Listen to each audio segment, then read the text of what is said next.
Hola, soy Cristian, soy alumno de ASIR y en este vídeo voy a explicar cómo montar un PC como ejercicio de la asignatura de Fundamentos de Hardware.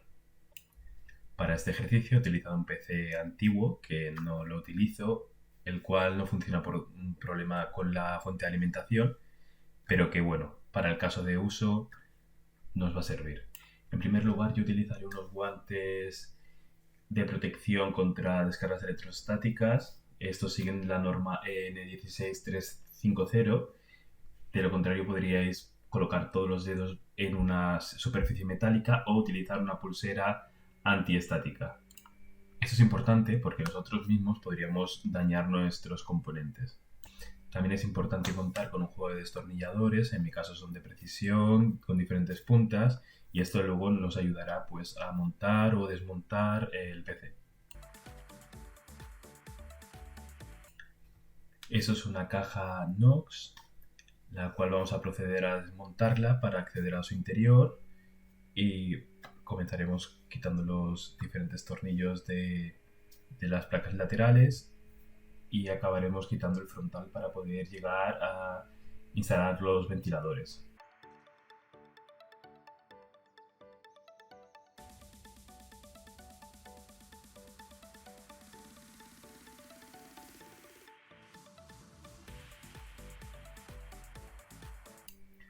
Bien, ya hemos accedido al interior de la caja y dependiendo de la caja, de las especificaciones de cada una, veremos los ventiladores que puede albergar, las diferentes características de cada uno.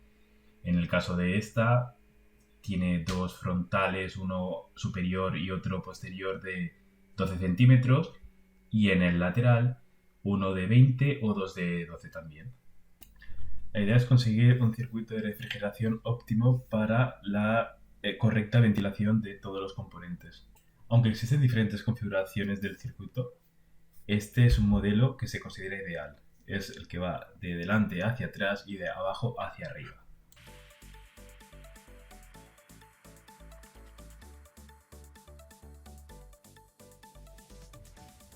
También es muy importante darnos cuenta de la colocación de los ventiladores, puesto que dependiendo de la disposición de las aspas estaríamos permitiendo la entrada o salida del aire. Un consejo a la hora de atornillar es siempre hacerlo en diagonal, es decir, siempre al contrario y nunca apretarlos del todo, sino siempre poco a poco hasta llegar al tope y siempre sin ejercer una fuerza excesiva.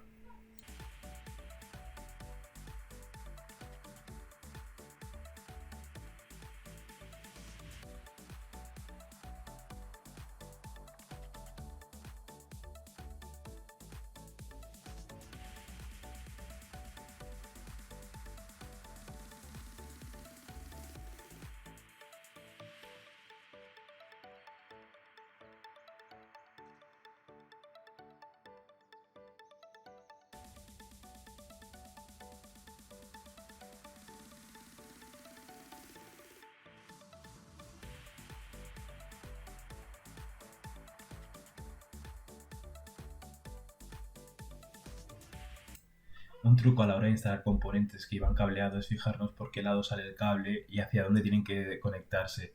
De esta forma podemos colocarlo de manera que quede lo más cercano a la base. A veces hay componentes que tienen demasiado cable u otros que no llegan el cable. Y de esta forma podríamos prevenir pues que el cable esté molestando o que incluso choque.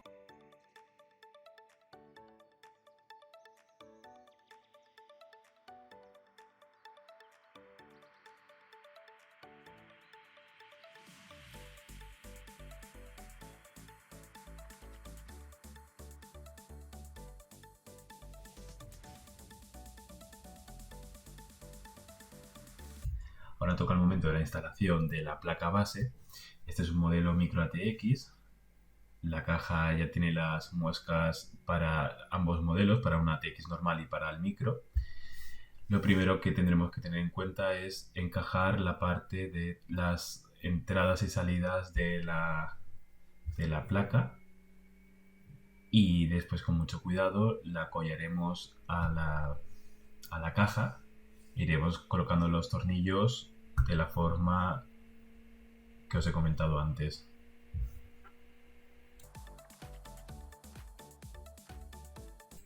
Es muy importante que quede muy bien sujeta, puesto que esta va a sujetar todos los componentes y sobre todo también mirar que no quede nada por debajo, como tornillos, cosas metálicas que pudieran hacer contacto entre la chapa y la placa y pudiera provocar algún cortocircuito.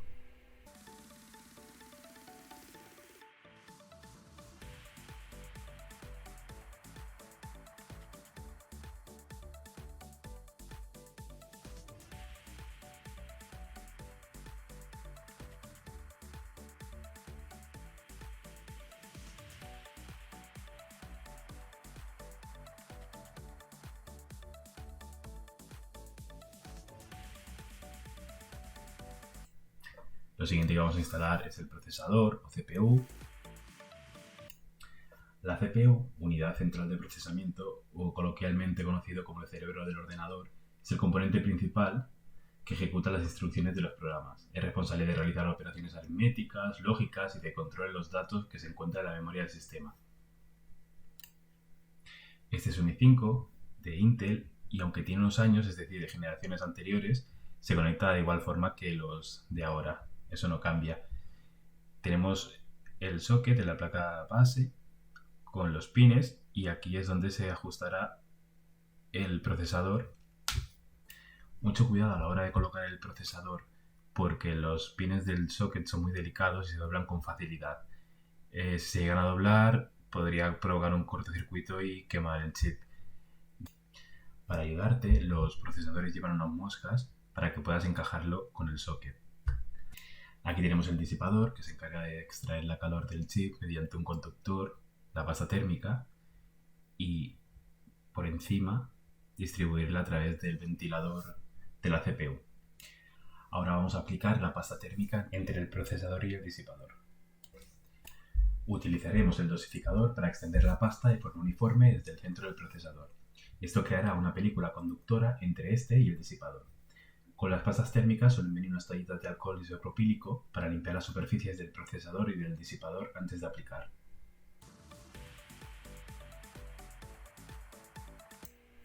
La colocación del disipador con el ventilador dependerá mucho del modelo.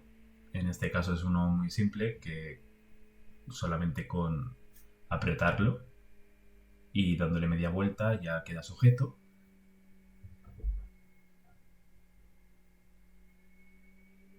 Es muy importante que quede bien sujeto. Ahora solo queda alimentar el ventilador a través del pin de la placa base.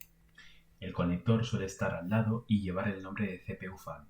Cada placa tiene sus características y es importante leerlas antes de hacerlo.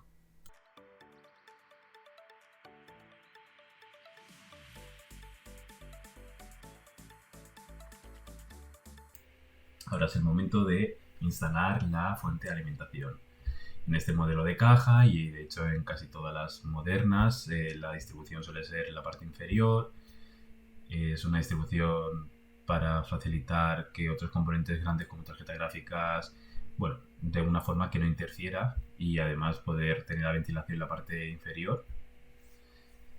Es muy importante acollarla muy bien con los tornillos, que no se mueva, es muy importante.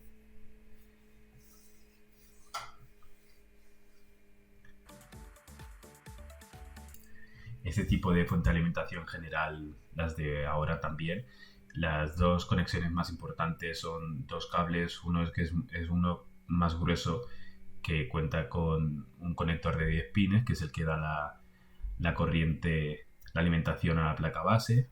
Luego tenemos el de 4 pines, que es el que da la alimentación al procesador. Y luego todo el enjambre de cables que daría alimentación a cualquier componente externo, como por ejemplo discos duros, unidades de DVD, CD-ROM. Es importante aprovechar la estrategia de la caja para buscar alguna forma de pasar los cables y que quede de una forma más recogida. Damos paso a la instalación de los módulos de RAM. En este caso tenemos dos módulos de 4 GB, son de baja capacidad hoy en día, pero son de tipo DDR3 y siempre para instalarlo miraremos la mueca que hay en el centro y la colocaremos con mucho cuidado, abriendo los conectores y presionando levemente por cada lado hasta que se quede de una forma ajustada.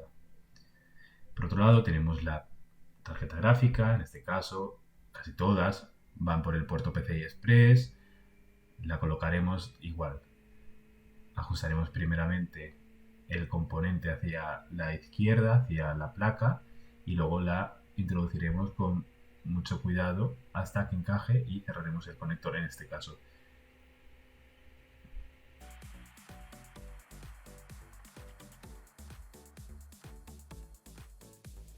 Apartamos lo que son conexiones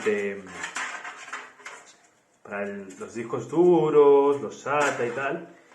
Y ahora una de las cosas que necesitaremos para conectar son los botones. Necesitamos conectar los botones de encendido, de reseteo, que están aquí. Estos son los cables que vienen por la parte de aquí. Aquí tenemos el de power, ¿qué más? El de reseteo, los LEDs de disco duro, de encendido.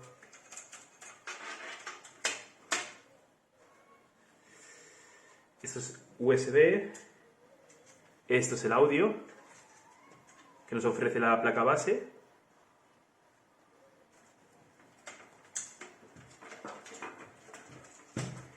Y para el USB 3.0 con USB normal. Vale, pues bien, estos cables los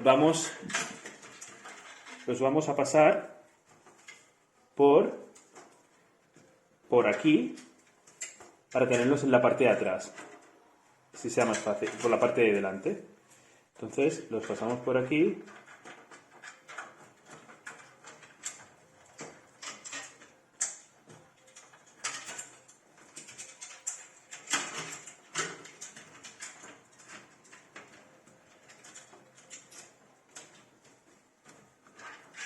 Damos la vuelta. Los tenemos por aquí. Esto por una parte. Aquí tenemos los cables que alimentan la parte del frontal, ¿no? Por así decirlo. Entonces, dependiendo de la placa base, habrá que mirar dónde conectarlos. Mirando la información de la torre, de la placa base, sé, por ejemplo, esta placa base no tiene para USB 3. Esto no lo puedo conectar, pero sí que puedo conectar el USB normal. El USB normal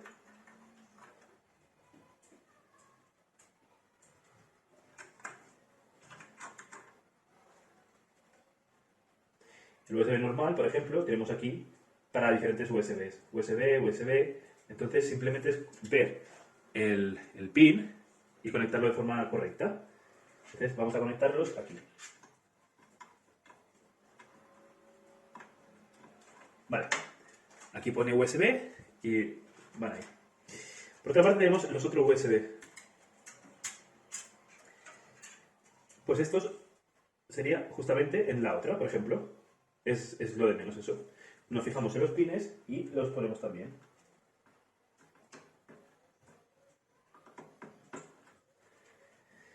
Perfecto. Ahora, se nos había olvidado conectar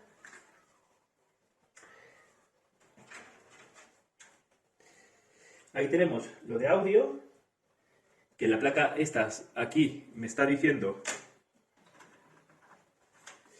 que aquí tengo lo de audio. Audio también es muy parecido al de USB y tiene los mismos pines. Entonces, eso iría en la parte de aquí.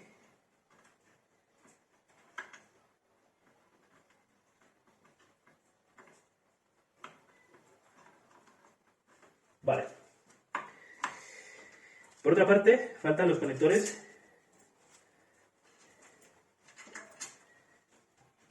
del panel. Estos conectores Hay que mirar dónde. Por ejemplo, aquí yo tengo y me indica los LEDs, reset.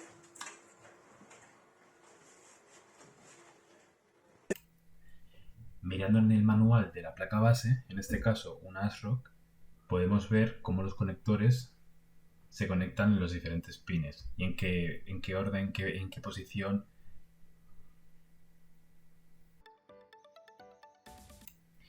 Bien, ahora nos queda instalar las unidades de almacenamiento, los discos duros. En este ejemplo yo tengo los mecánicos y por otro lado tengo también los SSD, los supersólidos. Los conectores son los mismos, son los SATA 3. Esta caja ya me proveía de unas guías para poder montar el disco duro, en este caso el mecánico, y poder meterlo en la bahía correspondiente como si un cajón se tratara.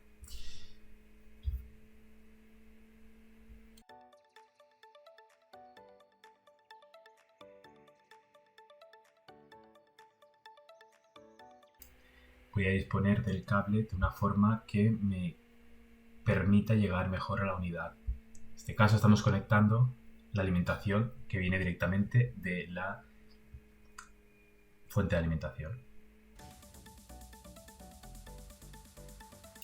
Yo voy a conectar otro disco mecánico que tenía, la torre, además de otra unidad de disco duro SSD. Después de conectar el cable de alimentación, conectamos el cable SATA, en este caso es un SATA 3, que es el que transmite los datos. Antiguamente eran los cables gruesos ID, y estos son mucho más finos.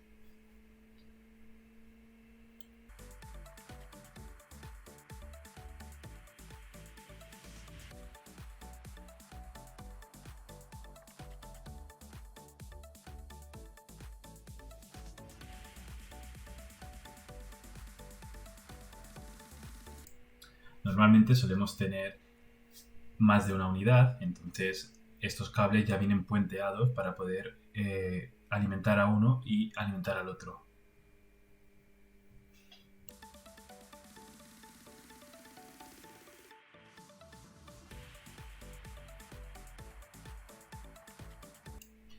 Perfecto, llegamos a este punto y es hora de volver a montar la cubierta, las tapas laterales, la frontal, volver a atornillar los tornillos que sacamos al principio.